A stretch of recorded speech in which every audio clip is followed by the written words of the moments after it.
Ya, pemirsa Suara Harapan, di pagi hari ini saya berada di SD Inpres Bokong 1. Iya. Di sebelah saya ada Ibu Kepala Sekolah. Selamat pagi, Ibu Kepsek. Selamat pagi. Bagaimana Baik, kabar? Peter. Puji Tuhan, baik. Kabar baik. Ya. Ibu akan membawa saya untuk melihat langsung atau melihat secara dekat bagaimana perkembangan dari anak-anak yang bersekolah atau belajar di kelas. Kita akan mengecek apa benar di SD Inpres Bokong 1 anak-anak sudah lancar membaca atau belum. Ya, seperti itu ya, Ibu. Benar sekali. Menurut Ibu, anak-anak yang sekolah di bawah kepemimpinan Ibu, mereka sudah bisa membaca, sudah lancar? Iya, menurut pengamatan saya mereka semua sudah hampir lancar membaca. Itu dari kelas berapa saja yang? Kalau dari kelas 2 sampai dengan kelas 6 sudah hampir semua. Ya, berarti kalau di kelas 3, 4, 5, 6 itu sudah lancar? Sudah lancar. Nah, Ibu akan bawa saya ke kelas berapa? Baik, kita coba mulai dari yang tengah di fase B. Fase B. Kebetulan di depan sini ada kelas 4A, jadi 4A. kita boleh masuk ke sini.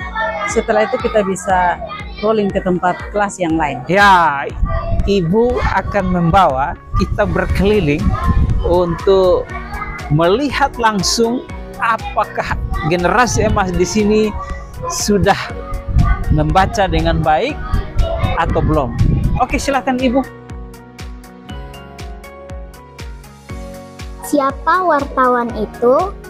Mungkin kamu sering melihat ayah membaca surat kabar setiap pagi. Apakah kamu tahu siapa yang membuatnya? Bukan insinyur atau dokter, tetapi wartawan. Yap, orang yang membuat berita pada surat kabar itu disebut wartawan. Wartawan adalah salah satu pekerjaan atau profesi sama halnya dengan dokter, pilot, insinyur. Masing-masing tokoh pemimpin Indonesia memiliki kelebihan dan kekurangan. Kita banyak belajar dari setiap kejadian, baik keputusan yang tepat maupun keputusan yang salah. Kita belajar pula mengenai kelebihan dan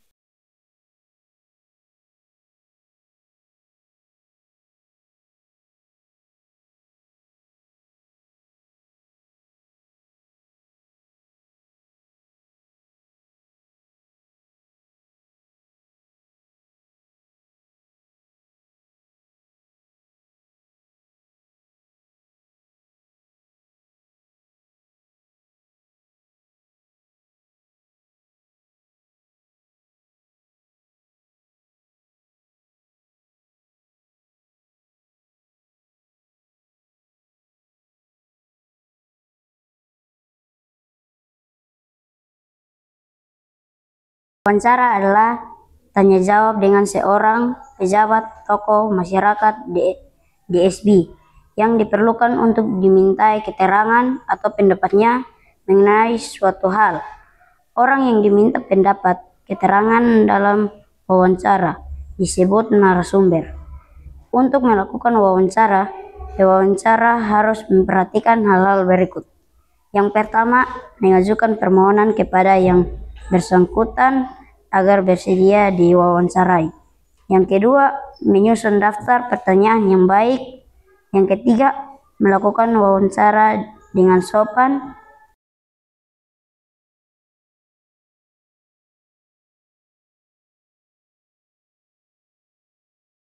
Undang-Undang Dasar Negara Republik Indonesia tahun 1945. Pembukaan. bahwa sesungguhnya kemerdekaan itu ialah hak segala bangsa dan oleh sebab itu maka penjajahan di atas dunia harus dihapuskan karena tidak sesuai dengan pri kemanusiaan dan pri keadilan. Dan perjuangan pergerakan kemerdekaan negara Indonesia telah sampailah kepada saat yang berbahagia dengan selamat sentosa mengantarkan rakyat Indonesia ke depan pintu gerbang kemerdekaan negara Indonesia yang merdeka, bersatu, berdaulat, adil dan makmur atas berkat rahmat Allah yang Maha Kuasa dan dengan didorongkan oleh keinginan luhur supaya berkehidupan kebangsaan yang bebas, maka rakyat Indonesia menyatakan dengan ini kemerdekaannya.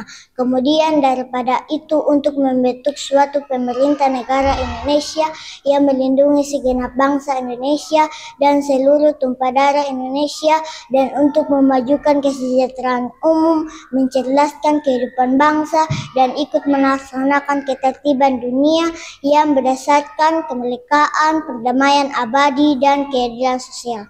Maka disusunlah kemerdekaan kebangsaan Indonesia itu dalam suatu undang-undang dasar negara Indonesia yang terbentuk dalam suatu susunan negara Republik Indonesia yang berkedaulatan rakyat dengan berdasarkan kepada ketuhanan yang Maha Esa, kemanusiaan yang adil dan beradab, persatuan Indonesia dan kerakyatan yang dipimpin oleh hikmat kebijaksanaan dalam permusyawaratan perwakilan serta dengan mewujudkan suatu keadilan sosial bagi seluruh rakyat Indonesia.